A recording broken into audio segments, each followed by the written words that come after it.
So the thing Yeah, that gets that's me the about this is the first thing is number one, how he paints the Palestinians as this united monolith of people. It would be like if I was like the fabled black community and then just went through a bunch of like things that like some black people once did and then said this is what black community is, this is what black mhm, people are, this is what black people did this, black people did that, black people did this, and just went through it all. He makes them a united monolith. And for somebody who would go on to be the facts and logic bro of, oh, how much I hate identity politics, for him to create such a unified monolith in the Palestinian people, to paint them in the worst possible light as basically bloodthirsty, terroristic, child-killing murderers who support terrorism and cheer as Americans die and all believe the Holocaust is a fairy tale and propagandize their children as this giant monolith. It's very ironic considering he would become the man known for being the facts and logic bro against identity politics. So Ben Shapiro wrote that article, but the thing about this article is a lot of those statements, like the statement he said about Arabs living in open sewage, and a lot of his other articles where he like tried to like minimize how much a Palestinian life is in comparison to an Israeli life, right? mhm, He has denounced a lot of that after the fact. This is one of the few mhm. articles he has yet to actually denounce, whether because he forgot about it or otherwise. And so I wanted to read it out loud and get your thoughts on it because this Sure. article always strikes me as just particularly disconnected. This is from 2007, so this was about 1 year before Obama took office. The battle over the Palestinian Arab territory in the Gaza Strip is a battle between extremists and more radical extremists. Last week, the extremists led by Holocaust denier and Fatah strongman Mohammed Abbas were ousted in a bloody coup by radical extremist Islamist terrorist group Hamas. Yet, instead of allowing Fatah and Hamas to slug it out, Secretary of State Condoleezza Rice informed newly appointed Abbas frontman Prime Minister Salam Fayyad that America would resume aid to the Palestinian Authority. I told the Prime Minister that we would want to work with his government and support his effort to enforce the rule of law and to ensure a better life for the Palestinian people, told the media. Ah, the fabled Palestinian people. The Palestinian people who simply want a better life, in quotation marks. The Palestinian people, who President George Bush has repeatedly informed us, long for a society in which they can raise their children in peace and hope, end quote.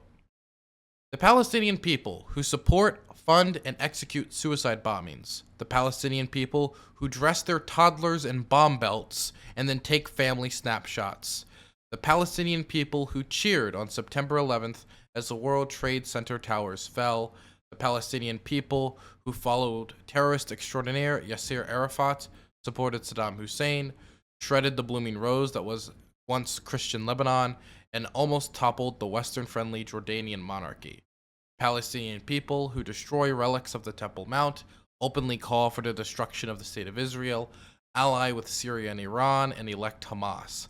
The Palestinian people who teach their children that the Holocaust is a fairy tale and that Jews routinely poison Palestinian candy. The Palestinian people who stage injuries in order to solicit Western media sympathy and then roar madly as they hold up their hands, red with the blood of murdered Israeli soldiers. This is about 1/3 of the way in. Yeah, the, um Yeah, honestly, a lot. that narrative is just not so foreign to, yeah, to stuff that I've heard before. Yeah, like, just, like, the way he talks, especially it's so ironic, right? Because he would be really critical. He would get really upset at the way like leftists just paint Israel with one brush without understanding like the nuances and the political realities, of the various parties and all of that kind of stuff. And he doesn't treat the Palestinians with the same kind of nuance. And it's like, so just that alone kind of feels a little subtly racist to me. Um, and I mean, especially when you're talking about like this is written in 2007, Yep. right? This was when Bush was still in office. He was saying that Bush was too soft on Palestinians. Well, okay. Oh, So the thing yeah, that gets that's me the about this is the first thing is number one, how he paints the Palestinians as this united monolith of people. It would be like if I was like the fabled black community and then just went through a bunch of like things that like some black people once did and then said this is what black community is, this is what black mhm, people are, this is what black people did this, black people did that, black people did this, and just went through it all. He makes them a united monolith. And for somebody who would go on to be the facts and logic bro of, oh, how much I hate identity politics, for him to create such a unified monolith in the Palestinian people, to paint them in the worst possible light as basically bloodthirsty, terroristic, child-killing murderers who support terrorism and cheer as Americans die and all believe the Holocaust is a fairy tale and propagandize their children as this giant monolith. It's very ironic considering he would become the man known for being the facts and logic bro against identity politics. oh, yeah. I mean, like, this just demonstrates that he's just like he's susceptible like anyone else is to propaganda, right? I mean, none of these like, so I mean, some of those things are true, but they certainly do not represent the Palestinian people. I mean, number 1, treating, like, Yasser Arafat like he somehow represented the Palestinian people, he technically did, right? Like, that was his role, but he wasn't, like, elected for it or anything like that. He remained, like, immense in total control of it of the Palestinian Authority for a really long time, and he was, like, totally corrupt. Yasser Arafat cared about Yasser Arafat, right? Like, this whole idea that, like I mean, Bibi Netanyahu cared about Bibi Netanyahu. He Yep, didn't he really care extended about the Israel. violence. He extended the violence in the Gaza Strip very obviously to try to save his own skin Mhm. because he knew that the clock was ticking not only on his corruption scandal but on his political Yeah. lifeline. And as we saw, Bennett and the coalition did end up usurping him. So it seemed to have been a accurate concern, but he chose to throw away the lives of more people, even though multiple ceasefires were proposed over Yep. he chose to put that under the concerns of his personal political success. And when it comes to what Netanyahu, what Ben Shapiro is saying here, it would be like as if I know some gay people who did a bad thing, and I was just to come out and say, like I don't know Jeffrey Dahmer, and I would say the fabled gay community who murder people and eat them, right? It would be completely ridiculous to try to label the gay community in that Mhm. manner as a united monolith. And the thing is, these are the worst possible descriptions. This is a basically a guidebook and demonization when it comes to strapping your children in bomb vests, treating them as Palestinians view their children as nothing more than like a tool for war, which is Mhm. disgusting. I know many Palestinians who value their children extremely, extremely highly, that they want to see those children go on to flourish and hopefully build the next generation of Palestinians, and hopefully maybe a liberated Palestine. So it's Yeah. so disgusting to see him just go like beyond what I even thought his personal bigotry was. Well, this is one of the reasons why I support a state two-state solution, because this kind of honestly, this kind of bigotry that you're seeing here is very common, right? Like, that's just, like, the truth. It's very, very common. There's so much bigotry just towards Arabs, like Arab Israelis in Israel as well, like, with very similar kind of narratives. Um, and yeah, it just, like it makes me really concerned about, like, the safety of Arabs, especially with, We like, saw the Jewish recent violence. nationalist We groups and saw the stuff. Mhm. anti-Palestinian and Arab lynchings that occurred during recent violence. There was also lynchings of Jews, but Mhm. it's undeniable that Arabs were lynched. We saw it happen live on Israeli television. Somebody was lynched live on Israeli TV as the commentators talked over it. That happened live on Israeli television. And it Yep. is rhetoric like this that hypes people up into doing that. Where cars are passing by and they knock on it and check if you're Arab or not. Yep. I definitely think he should apologize for this kinda stuff. I doubt he will, I mean, considering some of the stuff he says to this day about, like, trans people and stuff, and he just doesn't give a shit. The Um, thing is, yeah. he actually has a list of what he calls like a list of fuck ups, and he has a lot of stuff on there. This is one of the, and I checked this article. Maybe I missed Not it. on Was not on there. And let me continue to read a little bit more, because maybe somebody's Sure. saying, well, he's not saying, when he says the Palestinian population, maybe he means their leadership, maybe he means their government. Let me dismiss that concern immediately. The entire the idea of an entire population corrupted by bloodthirsty anti-Semitism and anti-Americanism violates modern ideas of politics. According to the Bush administration, the problem with the Palestinian Arabs isn't the Palestinian Arabs, it's their leadership. During Yasser Arafat's tenure, the problem was Yasser Arafat, not the hundreds of thousands who followed him. Now the problem is Hamas, not the hundreds of thousands who support and elected them. The problem runs deeper than a few figureheads. The Palestinian Arab population is rotten to the core. Okay, that's I like. I'm he's right that Palestinians as a whole are like, especially in that are in Palestine right now, are often anti-Semitic and have some anti-Semitic narratives and all that stuff, right? That's just Like, just like how but many Israelis it are doesn't mean they're anti-Arab rotten to the or core. They're just anti-Palestinian. Yeah. Yeah, it just means that they were just like, they were susceptible to propaganda the same way he was just susceptible to propaganda against them, right? That's like the weird irony in his words.